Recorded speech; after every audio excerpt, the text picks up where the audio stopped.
Robert കിയോസാക്കിയുടെ rich dad poor dad ഏതൊരാളും വായിച്ചിരിക്കേണ്ട നല്ലൊരു സെൽഫ് ഹെൽപ്പ് ബുക്കാണ്. പ്രത്യേകിച്ചും 9 to 5 ജോലി എന്ന ചക്രവ്യൂഹത്തിൽ അകപ്പെട്ട് ജീവിക്കുന്നവരെല്ലാം മസ്റ്റായി ഈ ബുക്ക് വായിച്ചിരിക്കേണ്ടതാണ്. സമ്പന്നനാവാൻ ആഗ്രഹിക്കുന്ന ഒരാളാണോ നിങ്ങൾ എങ്കിൽ ഓഡിയോപീഡിയയുടെ ഈ ബുക്ക് സമറി നിങ്ങൾക്കുള്ളതാണ്. കേൾക്കാം റോബർട്ട് കിയോസാക്കിയുടെ റിച്ച് ഡാഡ് പുവർ ഡാഡ് എന്ന പുസ്തകത്തിലെ ഏറ്റവും ഇമ്പോർട്ടന്റ് ആയ ആ 6 rules of money. Rich dad poor ഡാഡിന്റെ ഓഥറായ റോബർട്ട് കിയോസാക്കിക്ക് 2 ഫാദേഴ്സ് ഉണ്ടായിരുന്നു. ഒരാൾ അദ്ദേഹത്തിന് ജന്മം കൊടുത്ത വ്യക്തി. ആ ഫാദർ വളരെ ദരിദ്രനായിരുന്നു. അദ്ദേഹത്തിനെ റോബർട്ട് പുവർ ഡാഡ് എന്നാണ് വിശേഷിപ്പിച്ചിരിക്കുന്നത്. മറ്റേ ഫാദർ വളർത്തച്ഛൻ. അദ്ദേഹമാണ് റോബർട്ടിന് സമ്പത്തിന്റെ രഹസ്യവും ട്രിക്സും എല്ലാം പറഞ്ഞുകൊടുത്തത്. അദ്ദേഹത്തെ റോബർട്ട് റിച്ച് ഡാഡ് എന്നാണ് വിശേഷിപ്പിക്കുന്നത്. പുവർ ഡാഡ് വളരെ എഡ്യൂക്കേറ്റഡും ഇന്റലിജന്റുമാണ്. അദ്ദേഹം PhD നേടിയ വ്യക്തിയായിരുന്നു. മാത്രമല്ല 4 വർഷം കൊണ്ട് പൂർത്തിയാക്കേണ്ട പഠനം 2 വർഷം കൊണ്ട് പൂർത്തിയാക്കിയ അത്രമാത്രം മിടുക്കനായ വ്യക്തിയായിരുന്നു. റോബർട്ടിന്റെ പുവർ ഡാഡാണെങ്കിൽ 8ാം ക്ലാസ് കടന്നിട്ടില്ല. രണ്ടുപേരും ജീവിതത്തിൽ ഒരുപാട് കഷ്ടപ്പെട്ടവരാണ്. ഉന്നത വിദ്യാഭ്യാസമുണ്ടായിട്ടും പുവർ ഡാഡ് ജീവിതകാലം മുഴുവൻ പണത്തിനായി ബുദ്ധിമുട്ടിയിരുന്നു. പുവർ ഡാഡ് മരിക്കുമ്പോൾ ഒട്ടേറെ കടങ്ങളാണ് ബാക്കിയാക്കി പോയത്. എന്നാൽ 8ാം ക്ലാസ് വരെ പഠിച്ച റിച്ച് ഡാഡ് അമേരിക്കയിലെ ഹവായ് സ്റ്റേറ്റിലെ ഏറ്റവും സമ്പന്നന്മാരിൽ ഒരാളായിരുന്നു. റിച്ച് ഡാഡ് മരിക്കുമ്പോൾ തന്റെ കുടുംബത്തിനും ബന്ധുക്കൾക്കും പള്ളിക്കും നാടിനു തന്നെയും ഒട്ടേറെ സമ്പത്തും ധനസഹായവും നൽകിയാണ് പോയത്. ഇങ്ങനെയൊക്കെ സംഭവിച്ചത് എന്തുകൊണ്ടായിരിക്കാം? ഈ 2 ഫാദേഴ്സിന്റെയും പണത്തിനോടുള്ള കാഴ്ചപ്പാട് വളരെ വ്യത്യസ്തമായിരുന്നു. അതെങ്ങനെയായിരുന്നു എന്ന് റോബർട്ട് കിയോസാക്കി തന്റെ പുസ്തകമായ റിച്ച് ഡാഡ് പുവർ ഡാഡിൽ പറയുന്നുണ്ട്. എങ്ങനെയാണെന്ന് നമുക്ക് നോക്കാം. എഡ്യൂക്കേറ്റഡ് ആയിരുന്ന പുവർ ഡാഡ് ചിന്തിച്ചിരുന്നത് ഈ ലോകത്തിലെ എല്ലാ തിന്മകൾക്കും കാരണം പണമാണെന്നായിരുന്നു. എന്നാൽ റിച്ച് ഡാഡ് ചിന്തിച്ചിരുന്നത് പണമില്ലാതാവുന്ന അവസ്ഥയാണ് എല്ലാ തെറ്റുകൾക്കും തുടക്കമിടുന്നതെന്നായിരുന്നു. പുവർ ഡാഡ് എപ്പോഴും എനിക്കിത് വാങ്ങാൻ സാധിക്കില്ല, എന്റെ കയ്യിൽ അതിനുള്ള പണമില്ല എന്നെല്ലാം പറയുമ്പോൾ റിച്ച് ഡാഡ് പറഞ്ഞത് നമുക്കത് എങ്ങനെയും വാങ്ങാൻ സാധിക്കുമോ എന്ന് നോക്കാമെന്നാണ്. പുവർ ഡാഡ് വളരെ നെഗറ്റീവായി ചിന്തിച്ചിരുന്നു. പക്ഷേ റിച്ച് ഡാഡ് എപ്പോഴും ശുഭാപ്തി വിശ്വാസത്തോടെയാണ് ചിന്തിച്ചിരുന്നത്. ഇവിടെ പുവർ ഡാഡ് എനിക്കിത് വാങ്ങാൻ സാധിക്കില്ല എന്ന് പറയുമ്പോൾ അവിടെ അത് വാങ്ങാനുള്ള വഴികൾ അവസാനിക്കുന്നു. പിന്നീട് അതിനെക്കുറിച്ച് ചിന്തിക്കേണ്ട കാര്യമില്ല, കാരണം ആ ചാപ്റ്റർ ക്ലോസ് ആയല്ലോ. എന്നാൽ റിച്ച് ഡാഡ് അത് വാങ്ങാൻ സാധിക്കുമോ എന്ന് നോക്കട്ടെ എന്ന് പറയുമ്പോൾ അതെങ്ങനെയും വാങ്ങാനുള്ള വഴികൾ ആലോചിക്കുകയും കണ്ടെത്തുകയും ചെയ്യുന്നു.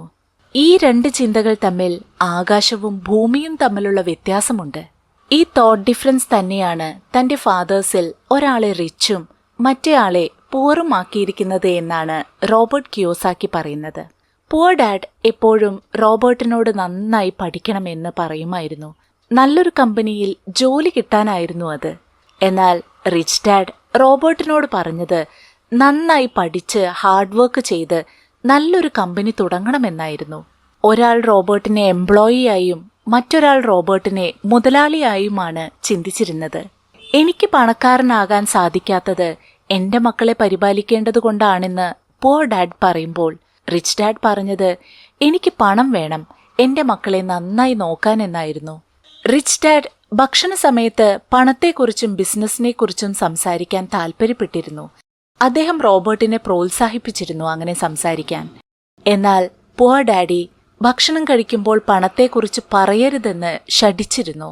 ഒരാൾ പണത്തിന്റെ കാര്യത്തിൽ റിസ്ക് എടുക്കരുതെന്ന് പറയുമ്പോൾ മറ്റേയാൾ പ്രതിസന്ധികളെ നേരിടണം എന്ന് പറഞ്ഞു പഠിപ്പിച്ചു. വീടാണ് തന്റെ ഏറ്റവും വലിയ സമ്പത്തും സ്വത്തും എന്നായിരുന്നു പുവർ ഡാഡ് കരുതിയിരുന്നത്. എന്നാൽ റിച്ച് ഡാഡി ചിന്തിച്ചിരുന്നത് വീടിനെ ഒരു ബാധ്യതയായിട്ടായിരുന്നു. അതായത് നമ്മൾ സമ്പാദിച്ച പണം നിരന്തരം എല്ലാ മാസവും ചെലവഴിക്കപ്പെടുന്നത് ആ വീടിനു വേണ്ടിയാണ്. അതുകൊണ്ട് തന്നെ അതിനെ ഒരു ബാധ്യതയായിട്ടായിരുന്നു മറ്റേയാൾ കണ്ടിരുന്നത്. അദ്ദേഹത്തിന് ബാധ്യതയും ഇൻവെസ്റ്റ്മെന്റും അസറ്റും തമ്മിലുള്ള വ്യത്യാസം വളരെ നന്നായിട്ട് അറിയാമായിരുന്നു. ഒരു ഡാഡി റോബർട്ടിനോട് പറഞ്ഞത് നല്ലൊരു ജോലി കിട്ടാൻ മികച്ച ബയോഡാറ്റ തയ്യാറാക്കണമെന്നാണ്. എന്നാൽ റിച്ച് ഡാഡ് പറഞ്ഞത് മികച്ച ബിസിനസ് ഫിനാൻഷ്യൽ പ്ലാൻസ് തയ്യാറാക്കാനായിരുന്നു.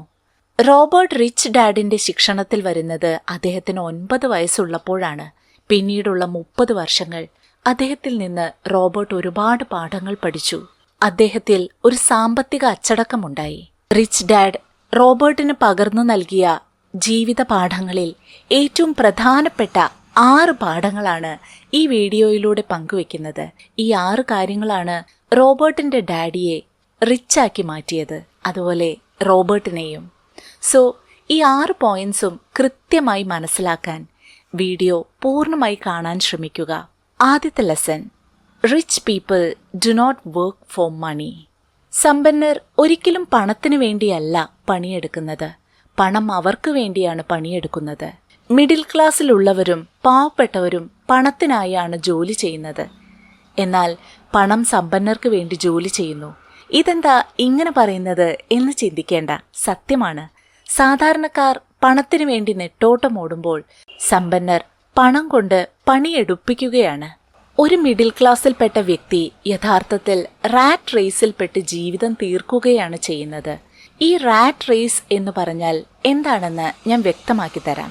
ഒരു സാധാരണക്കാരന് ജോലി കിട്ടിയാൽ പിറ്റേ മാസം മുതൽ അയാൾ ആവശ്യമുള്ളതും അല്ലാത്തതുമായ സാധനങ്ങൾ വാങ്ങിക്കൂട്ടും. അതിനുള്ള ഒരു വലിയ ലിസ്റ്റ് തന്നെ അയാൾ തയ്യാറാക്കും.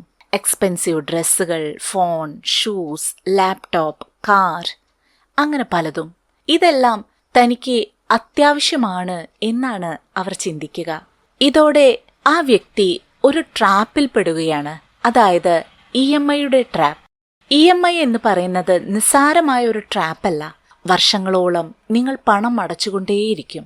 ജോലി കിട്ടിയതു മുതൽ തുടങ്ങുന്ന ഈ കടം അടച്ചു തീർക്കാനുള്ളതാണ് ബാക്കി ജീവിതകാലം മുഴുവൻ. ഇതിൽ നിന്ന് പിന്നീട് പുറത്തു കടക്കാൻ എളുപ്പമല്ല. എല്ലാ മാസവും EMI അടയ്ക്കണം. ഒരു മാസം ജോലി ചെയ്തില്ലെങ്കിൽ മനസ്സിൽ പേടി തുടങ്ങും. എങ്ങനെ EMI അടയ്ക്കും, വീടിന്റെ മറ്റ് ബില്ലുകൾ പേ ചെയ്യും, കടം വീട്ടും എന്നൊക്കെ. ഇതടയ്ക്കുന്നത് മുടങ്ങിയാലോ? ചിലപ്പോൾ കടക്കാർ ബഹളം വയ്ക്കും, ബാങ്കുകാർ കാർ എടുത്തുകൊണ്ട് പോകും. ഇങ്ങനെയുള്ള നടപടികൾക്ക് നിങ്ങൾ വിധേയരാവേണ്ടി വരും. ഈ കാര്യങ്ങളെല്ലാം മറ്റുള്ളവരറിഞ്ഞാൽ ഈ സമൂഹത്തിൽ പിന്നെയുള്ള വില എന്തായിരിക്കും എന്നുള്ള ടെൻഷൻ വേറെ. ഇതെല്ലാം പേടിച്ച് സാധാരണക്കാർ വിശ്രമമില്ലാതെ പണിയെടുക്കുന്നു. രാവിലെ എഴുന്നേറ്റ് ജോലിക്ക് പോകുന്നു, വൈകിട്ട് തിരികെ വരുന്നു. ഇതങ്ങനെ തുടർന്നുകൊണ്ടേയിരിക്കുന്നു. അങ്ങനെ മാസാവസാനം ശമ്പളം കിട്ടുമ്പോൾ EMIയും മറ്റ് കടങ്ങളും ഒക്കെ വീട്ടുന്നു. ബാക്കി വരുന്നതോ വളരെ തുച്ഛമായ തുകയായിരിക്കും. എല്ലാ മാസവും ഇത് തന്നെ റിപ്പീറ്റ് ചെയ്യുന്നു. ഇതൊരു ട്രാപ്പാണ്. ഇതിലകപ്പെട്ടവർക്ക് പിന്നീട് പുറത്തു കടക്കുക എളുപ്പമല്ല. ഇതിനെയാണ് റോബർട്ട് റാറ്റ് റേസ് എന്ന് പറയുന്നത്. നിങ്ങൾക്ക് ഈ റാറ്റ് റേസിൽ നിന്ന് പുറത്തു കടക്കണമെങ്കിൽ പണത്തിനു വേണ്ടി ജോലി ചെയ്യുന്നത് നിങ്ങൾ നിർത്തേണ്ടി വരും. പണത്തിനെ കൊണ്ട് നിങ്ങൾക്ക് വേണ്ടി പണിയെടുപ്പിക്കേണ്ടി വരും. എന്നാൽ മാത്രമേ ഈ റാറ്റ് റേസിൽ നിന്ന് മോചനമുള്ളൂ. എന്നാൽ അതെങ്ങനെ സാധിക്കും? അതാണ് ഇനി ഞാൻ പറയാൻ പോകുന്നത്. വീഡിയോ സ്കിപ്പ് ചെയ്യാതെ കേൾക്കുക, കാരണം ഏതൊരു വ്യക്തിയും അറിഞ്ഞിരിക്കേണ്ട ലൈഫ് ലെസൺസ് ആണ് അവ. Lesson 2: why money understanding should be taught. സാമ്പത്തിക അച്ചടക്കം എന്ന് പറയുന്നത് എല്ലാവർക്കുമുള്ള ഒരു കഴിവല്ല. അത് നമ്മൾ പഠിച്ചെടുക്കേണ്ട ഒരു അറിവാണ്. ആ അറിവ് ലഭിച്ചാൽ സാമ്പത്തിക കാര്യങ്ങൾ കൈകാര്യം ചെയ്യാൻ നിങ്ങൾ കൂടുതൽ കേപ്പബിൾ ആകും. പണത്തെക്കുറിച്ചുള്ള അറിവ് എത്രമാത്രം വിലപ്പെട്ടതാണെന്ന് അറിയാമോ? അത് ഓരോ വ്യക്തിയും പഠിക്കേണ്ടതാണ്. ഒരു വ്യക്തിയെ സമ്പന്നനാക്കുന്നത് അയാൾ സമ്പാദിക്കുന്ന പണത്തിന്റെ അളവല്ല, അയാൾ സേവ് ചെയ്യുന്ന പണമാണ്. ലക്ഷങ്ങൾ ലോട്ടറി അടിച്ച് പെട്ടെന്നൊരു ദിവസം പണക്കാരനാവുന്നവരെ കണ്ടിട്ടുണ്ടോ? അവർ കുറച്ചു കാലത്തേക്ക് മാത്രമായിരിക്കും സമ്പന്നതയിൽ കഴിയുക. പിന്നീട് വീണ്ടും ദരിദ്രമായ ജീവിതത്തിലേക്ക് വീഴും. ഇതുപോലെ ചില പ്രൊഫഷണൽ അത്ലറ്റ്സിനെ കാണാം. അവർ 24 വയസ്സിലൊക്കെ വളരെ ലൈംലൈറ്റിലായിരിക്കും, ലക്ഷങ്ങൾ സമ്പാദിക്കും. എന്നാൽ ഏതാണ്ട് ഒരു 34 വയസ്സൊക്കെ ആകുമ്പോഴേക്കും കാശില്ലാതെ ജീവിക്കാൻ ബുദ്ധിമുട്ടുന്ന അവസ്ഥയിലായിരിക്കും അവർ. എന്താണ് ഇങ്ങനെയെല്ലാം സംഭവിക്കുന്നതിന് കാരണം?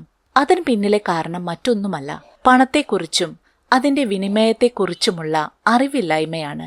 നിങ്ങൾ എത്ര പണം സമ്പാദിക്കുന്നു എന്നതിലല്ല കാര്യം, എത്രമാത്രം സേവ് ചെയ്യുന്നു എന്നതിലാണ് കാര്യം. റിച്ച് ഡാഡ് റോബർട്ടിനോട് പറഞ്ഞിരുന്നത്, നീ സമ്പന്നനാകാൻ ആഗ്രഹിക്കുന്നുണ്ടെങ്കിൽ സമ്പത്തിനെക്കുറിച്ച്, പണത്തിനെക്കുറിച്ച് കൃത്യമായി മനസ്സിലാക്കിയിരിക്കണമെന്നാണ്.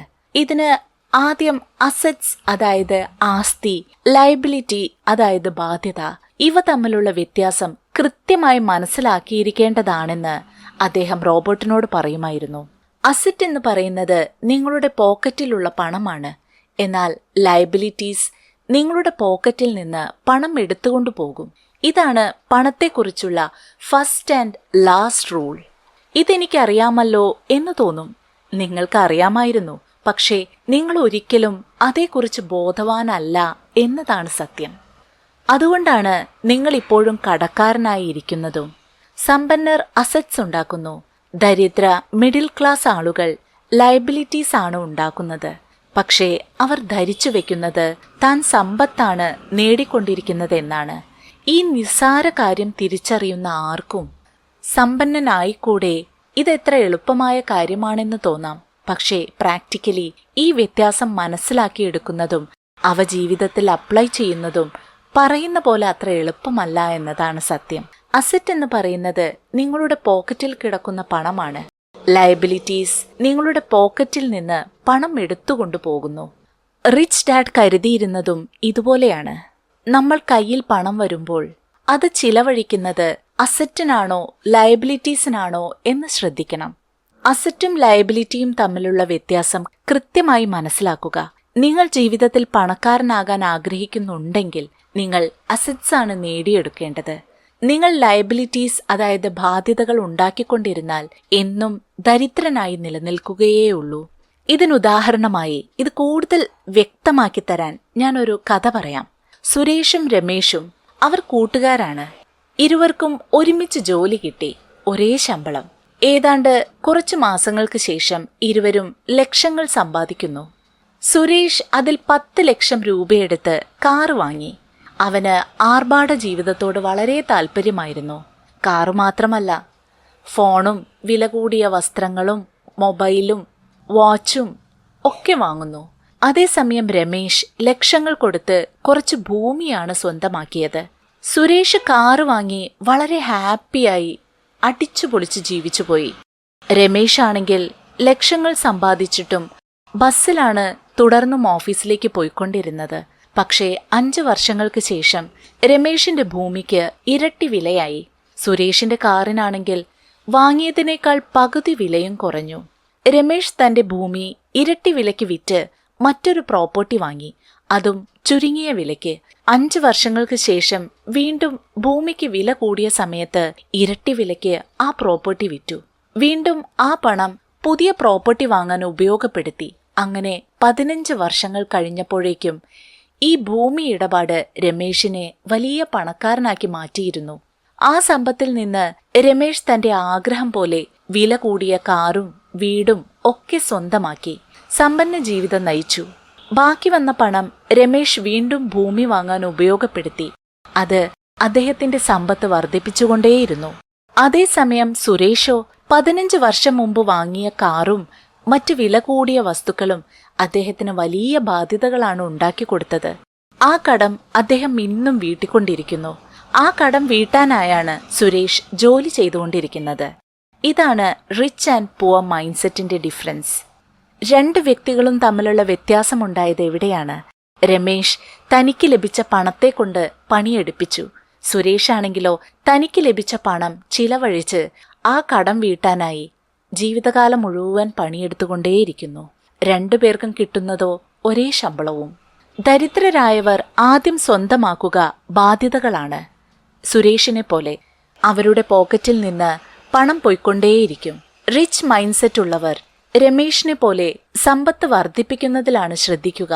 സുരേഷിന്റെയും രമേഷിന്റെയും കഥ പോലെയാണ് നമ്മുടെ ലോകത്തെ 80% കുടുംബങ്ങളുടെയും ജീവിതം. കഠിനമായി പ്രയത്നിക്കാത്തതോ വരുമാനമില്ലാത്തതോ അല്ല അവർ ദാരിദ്ര്യത്തിൽ തന്നെ കഴിയുന്നതിന് കാരണം. അവർ നിരന്തരം ബാധ്യതകൾ ഉണ്ടാക്കിക്കൊണ്ടിരിക്കുന്നതാണ് അതിന്റെ റീസൺ. അസറ്റ്സിന് പകരം ലയബിലിറ്റീസ് കൂടിക്കൊണ്ടിരിക്കും. സമ്പന്നർക്ക് ദൈവം വീണ്ടും വീണ്ടും വാരിക്കോരി കൊടുക്കുന്നു എന്ന് പൊതുവെ പറയാറില്ലേ?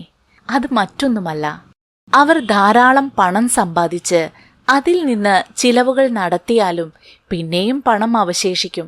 കൃത്യമായ പ്ലാനിങ്ങോടെ മാത്രമേ അവർ പണം ചെലവഴിക്കാറുള്ളൂ. ആ പണം വീണ്ടും അവർ പ്രോപ്പർട്ടിയിലും മറ്റും ഇൻവെസ്റ്റ് ചെയ്ത് അസറ്റ്സ് വർദ്ധിപ്പിച്ചുകൊണ്ടേയിരിക്കും. ഇപ്പോൾ മനസ്സിലാക്കുക, മിഡിൽ ക്ലാസ് ഫാമിലീസ് എപ്പോഴും സാമ്പത്തിക ബുദ്ധിമുട്ട് അനുഭവിക്കുന്നത് എന്തുകൊണ്ടാണെന്ന്. ഒരിക്കൽ കൂടി ഓർമ്മിപ്പിക്കട്ടെ, അസറ്റ് എന്നത് നിങ്ങളുടെ പോക്കറ്റിൽ കിടക്കുന്ന പണവും ലയബിലിറ്റീസ് നിങ്ങളുടെ പണം പോക്കറ്റിൽ നിന്ന് എടുത്തു കൊണ്ടുപോകുന്നതുമാണ്. ഈ വ്യത്യാസം എന്നും ജീവിതത്തിൽ ഓർക്കുക. സമ്പന്നതയിലേക്കുള്ള വഴി എന്ന് പറയുന്നത് ഇവ തമ്മിലുള്ള വ്യത്യാസം തിരിച്ചറിയുകയാണ്.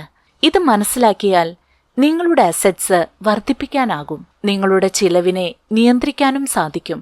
ഇത് പണം കൂടുതൽ സേവ് ചെയ്യാൻ സഹായിക്കും. അങ്ങനെ നിങ്ങളുടെ അക്കൗണ്ടിൽ അസറ്റ് കൂടിക്കൊണ്ടിരിക്കും. ഇത് നിങ്ങളെ ഫിനാൻഷ്യലി സ്ട്രോങ് ആക്കും, അൺബ്രേക്കബിൾ ആക്കും. പെട്ടെന്നൊരു സാമ്പത്തിക പ്രതിസന്ധി വന്നാലും നിങ്ങൾ തളർന്നു പോകില്ല. അതേസമയം ദരിദ്രർ, മിഡിൽ ക്ലാസ് ഫാമിലിയിൽപ്പെട്ടവർ പണം ചിലവഴിക്കുന്നതിൽ ശ്രദ്ധ കൊടുക്കുന്നു. അവർ അതിലൂടെ ബാധ്യതകൾ വർദ്ധിപ്പിക്കുന്നു. ഫലമോ അവരെന്നും ദരിദ്രരായി ജീവിക്കുന്നു. Lesson 3: mind your own business. ഇതിന്റെ അർത്ഥം നിങ്ങൾ നിങ്ങളുടെ കാര്യം മാത്രം നോക്കി ജോലി ചെയ്ത് മറ്റുള്ളവരെ ശ്രദ്ധിക്കാതെ ജീവിക്കാനല്ല.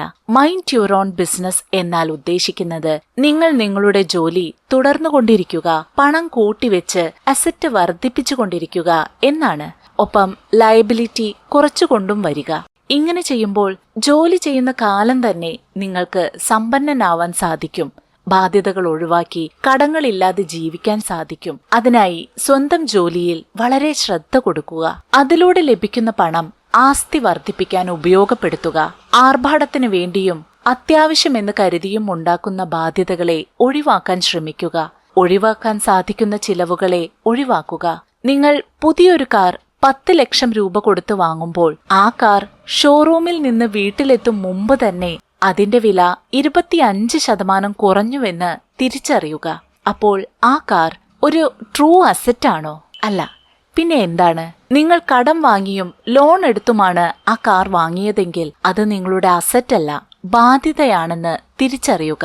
ഇവിടെ വരുന്ന ഒരു ചോദ്യം, അപ്പോൾ അസറ്റ് എന്ന് പറയുന്നത് എന്താണ്? അതിൽ എന്തെല്ലാം പെടും എന്ന സംശയമായിരിക്കും. അതിന് റോബർട്ട് നൽകുന്ന ഉത്തരം ഇതാണ്. യഥാർത്ഥ സമ്പത്ത് എന്നത് പലതരത്തിലുണ്ട്. ഒന്ന് ബിസിനസ്.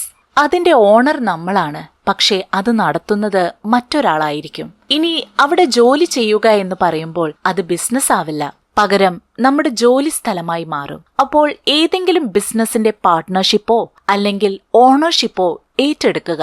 നിങ്ങൾ അതിന്റെ ഓണറായി മാത്രം ഇരിക്കുക. അതിന്റെ നടത്തിപ്പുകാർ മറ്റുള്ളവരാകുമ്പോൾ നിങ്ങൾ നേരിട്ട് ഇടപെടേണ്ട ആവശ്യം വരില്ല. മാത്രമല്ല അതിന്റെ ലാഭവിഹിതം നിങ്ങളുടെ അക്കൗണ്ടിൽ കൃത്യം വന്നു ചേരുകയും ചെയ്യും. രണ്ടാമത്തെ അസറ്റ് എന്ന് പറയുന്നത് സ്റ്റോക്ക് മാർക്കറ്റ് അല്ലെങ്കിൽ ഷെയർ മാർക്കറ്റ് ആണ്. നിങ്ങൾ ജോലി ചെയ്ത് പണം സമ്പാദിക്കുക, എന്നിട്ട് ഇതിൽ ഇൻവെസ്റ്റ് ചെയ്യുക. പക്ഷെ ഓർമ്മിക്കുക, ഇതിനെക്കുറിച്ച് നന്നായി മനസ്സിലാക്കിയതിനു ശേഷം മാത്രം മുന്നോട്ടു പോകണമെന്ന്. റോബർട്ട് കിയോസാക്കി പറയുന്ന മൂന്നാമത്തെ യഥാർത്ഥ അസറ്റ് എന്നത് ഗവൺമെന്റ് ബോണ്ടുകളാണ്. നാലാമത്തെ അസറ്റ് മ്യൂച്വൽ ഫണ്ട്സ്. അഞ്ചാമതായി റിയൽ എസ്റ്റേറ്റ്, അതായത് ഭൂമി ഇടപാടുകൾ. ആറാമത്തേത് മൂല്യമുള്ള വസ്തുക്കൾ. അവ വരുമാനം നൽകുകയോ അതിന്റെ വില മാർക്കറ്റിൽ ക്രമാതീതമായി വർദ്ധിക്കുന്നതോ ആയിരിക്കണം. സ്വർണം പോലെ അതും ഒരു അസറ്റായി കണക്കാക്കാവുന്നതാണ്. ഇതിലെല്ലാം നിങ്ങൾ പണം ചിലവഴിക്കുമ്പോൾ പിന്നീട് നിങ്ങൾക്ക് തിരിഞ്ഞു നോക്കേണ്ടി വരരുത്. പണം വന്നുകൊണ്ടേയിരിക്കണം. നിങ്ങൾ നിങ്ങളുടെ ജോലി സ്വസ്ഥമായി ചെയ്യുക. You mind your own business. നിങ്ങളുടെ അക്കൗണ്ടിൽ പണം വന്നുകൊണ്ടിരിക്കും. നിങ്ങളുടെ അക്കൗണ്ടിൽ 1000 രൂപ വന്നാൽ അത് പുറത്തു പോകാതിരിക്കാൻ ശ്രദ്ധിക്കുക. അതിനെ അസറ്റാക്കി നിലനിർത്തുക. ഇത്രയൊക്കെ പറയുമ്പോൾ ആഗ്രഹത്തിനൊപ്പം ജീവിക്കേണ്ടേ എന്നൊരു ചോദ്യം നിങ്ങളുടെ മനസ്സിൽ വരാം. ആവശ്യത്തിന് പണമായി എന്ന് തോന്നുമ്പോൾ ബാധ്യതകളൊന്നും ഇല്ലാതായാൽ തീർച്ചയായും നിങ്ങൾക്ക് കാറും വീടും എക്സ്പെൻസീവ് ഡ്രസ്സും വാച്ചും മൊബൈൽ ഫോണും ഒക്കെ വാങ്ങാവുന്നതാണ്.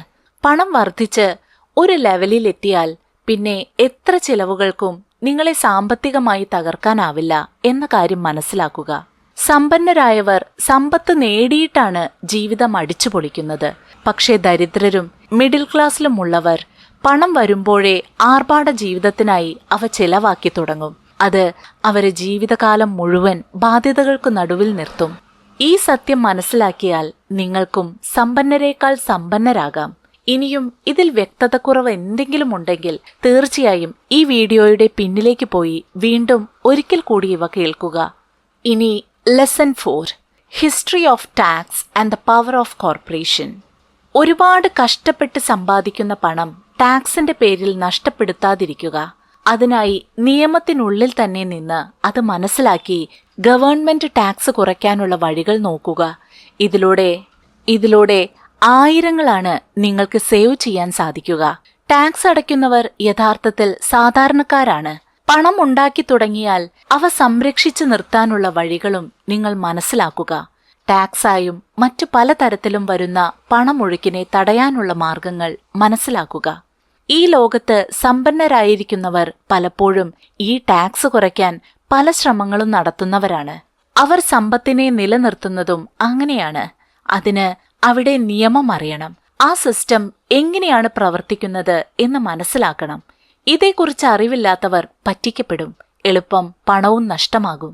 റോബർട്ട് പറയുന്നത് അദ്ദേഹത്തിന്റെ റിച്ച് ഡാഡ് വക്കീലന്മാർക്ക് വേണ്ടിയായിരുന്നു ഏറ്റവും തുക ചെലവഴിച്ചിരുന്നതെന്നാണ്. അത് ഗവൺമെന്റ് ടാക്സിനേക്കാൾ വളരെ കുറവുമായിരുന്നത്രേ. ലെസൺ 5, റിച്ച് പീപ്പിൾ ഇൻവെന്റ് മണി. പണം ഇൻവെസ്റ്റ് ചെയ്താണ് റിച്ച് ആയവർ പണം സമ്പാദിക്കുന്നത്. അവർ പണം സ്റ്റോക്ക് മാർക്കറ്റിലും ഭൂമി ഇടപാടിലും ബിസിനസ്സിലും എല്ലാം ഇൻവെസ്റ്റ് ചെയ്യും. ബുദ്ധിപൂർവം അവർക്ക് ലാഭം കിട്ടുമെന്ന് ഉറപ്പുള്ളത് മാത്രം അവർ ചൂസ് ചെയ്യുന്നു. ഇൻവെസ്റ്റ് ചെയ്യുന്ന പണം ഇരട്ടിയാക്കി മാറ്റുന്ന വഴിയാണ് അവർ ശ്രദ്ധിക്കുക. ഉറപ്പില്ലാത്ത കാര്യത്തിൽ പണം ഇൻവെസ്റ്റ് ചെയ്ത് ഭാഗ്യപരീക്ഷണം നടത്തുമ്പോൾ അതിന്റെ ഭാവി നിങ്ങളുടെ കയ്യിൽ ഇരിക്കില്ലെന്ന് മനസ്സിലാക്കുക. തെറ്റായ ഒരു ഇൻവെസ്റ്റ്മെന്റ് രീതി മതി ജീവിതം മാറ്റിമറിക്കാൻ. അതിനാൽ ശ്രദ്ധയോടെ മാത്രം ഇൻവെസ്റ്റ് ചെയ്യുക. റിച്ച് ഡാഡ് പുവർ ഡാഡ് എന്ന റോബർട്ട് കിയോസാക്കിയുടെ പുസ്തകത്തിൽ അദ്ദേഹം പങ്കുവെക്കുന്ന ഏറ്റവും ഒടുവിലത്തെയും 6ാമത്തെയും ലെസൺ നമുക്ക് നോക്കാം. Work to learn, not work for money. Robert ഒരിക്കൽ അദ്ദേഹത്തിന്റെ ഒരു ക്ലാസ്സിൽ മാക്ഡൊണാൾഡ്സിന്റെ ഹാംബർഗേഴ്സ് ആരെങ്കിലും കഴിച്ചിട്ടുണ്ടോ എന്ന് ചോദിച്ചു. അവിടെ ഇരുന്ന മിക്കവരും അത് കഴിച്ചവരായിരുന്നു. അതേസമയം അതിനേക്കാൾ നല്ല ഹാംബർഗേഴ്സ് നിങ്ങൾ ജീവിതത്തിൽ കഴിച്ചിട്ടുണ്ടോ എന്നൊരു ചോദ്യം കൂടി അദ്ദേഹം ചോദിച്ചു. അപ്പോഴും അവിടെ ഇരുന്നവരിൽ ഭൂരിഭാഗം പേരും കൈപൊക്കി. അതായത് മാക്ഡൊണാൾഡിനേക്കാൾ വളരെ മികച്ച ഹാംബർഗേഴ്സ് അവർ മറ്റു പലയിടത്തു നിന്നും കഴിച്ചിട്ടുണ്ട്. അപ്പോൾ റോബർട്ട് പറഞ്ഞു, മാക്ഡൊണാൾഡ്സിനേക്കാൾ നല്ല ഹാംബർഗേഴ്സ് ഉണ്ടാക്കിയിട്ടും അവരൊന്നും എന്തുകൊണ്ട് മാക്ഡൊണാൾഡിനൊപ്പം വളർന്നില്ല? കാരണം അവർ നല്ല ഹാംബർഗേഴ്സ് ഉണ്ടാക്കുന്നതിൽ ശ്രദ്ധിച്ചപ്പോൾ മാക്ഡൊണാൾഡ് ഹാംബർഗറിൽ ഒരു മിനിമം ക്വാളിറ്റി ഉറപ്പാക്കി ബിസിനസ്സിൽ ശ്രദ്ധിച്ചു. ഈ ലോകം ടാലന്റഡായ ദരിദ്രരായവരെ കൊണ്ട് നിറഞ്ഞതാണ്. അവർ ദാരിദ്ര്യത്തിൽ തുടരുന്നു, അല്ലെങ്കിൽ പണമുണ്ടാക്കാൻ സ്ട്രഗിൾ ചെയ്യുന്നു. അതുമല്ലെങ്കിൽ അവരുടെ കഴിവിനൊത്ത വരുമാനം നേടാൻ അവർക്ക് സാധിക്കുന്നില്ല. ഇതിന്റെയൊക്കെ പിന്നിൽ അവരുടെ അറിവില്ലായ്മയല്ല, അശ്രദ്ധയാണ്. മാക്ഡൊണാൾഡ് അല്ല ഈ ലോകത്ത് ഏറ്റവും ബെസ്റ്റായ ഹാംബർഗേഴ്സ് ഉണ്ടാക്കുന്നത്. അവർ അത് കച്ചവടം ചെയ്യുന്നതിലും വീടുകളിൽ കൃത്യസമയത്ത് എത്തിക്കുന്നതിലുമാണ് മിടുക്കർ. അതുതന്നെയാണ് അവരെ ലോകത്തിൽ ബെസ്റ്റാക്കി മാറ്റിയതും. ഇതിലൂടെ റോബർട്ട് വ്യക്തമാക്കി തരുന്ന കാര്യം എന്തെന്നാൽ, നിങ്ങൾ ഒരിക്കലും ജോലി ചെയ്യുമ്പോൾ പണത്തെക്കുറിച്ച് വേവലാതിപ്പെടാതിരിക്കുക. ചെയ്യുന്ന ജോലി എങ്ങനെ മെച്ചപ്പെടുത്താം എന്ന് ശ്രദ്ധിക്കുക. വ്യത്യസ്തമാക്കി മാറ്റുക. നിങ്ങൾ അതിലെ പോരായ്മകൾ മനസ്സിലാക്കി നിരന്തരം പഠിച്ചെടുക്കുക, മാറ്റങ്ങൾ വരുത്തുക. അത് നിങ്ങളെ സമ്പന്നനാക്കും, നിങ്ങളിലേക്ക് പണം എത്തിക്കുമെന്ന കാര്യം ഉറപ്പാണ്. അപ്പോൾ ഈ 6 ലെസൺസ് ആണ് റോബർട്ട് കിയോസാക്കി തന്റെ വേൾഡ് ഫേമസ് ബുക്കായ റിച്ച് ഡാഡ് പുവർ ഡാഡിലൂടെ പങ്കുവെക്കുന്നത്. ഈ വീഡിയോ കാണുന്ന നിങ്ങളും ഈ 6 പാഠങ്ങൾ ജീവിതത്തിൽ ഉൾക്കൊള്ളാൻ ശ്രമിക്കുക. ഇനി മുന്നോട്ടുള്ള ജീവിതത്തിൽ പണം സേവ് ചെയ്യാൻ സാധിക്കട്ടെ നിങ്ങൾക്കും. ഇതുവരെയുള്ള കഷ്ടപ്പാടുകളെല്ലാം മാറി സന്തോഷവും സമാധാനവും സമ്പത്തും നിറഞ്ഞ നല്ലൊരു ജീവിതം നിങ്ങൾക്ക് ലഭിക്കട്ടെ. Thanks for watching.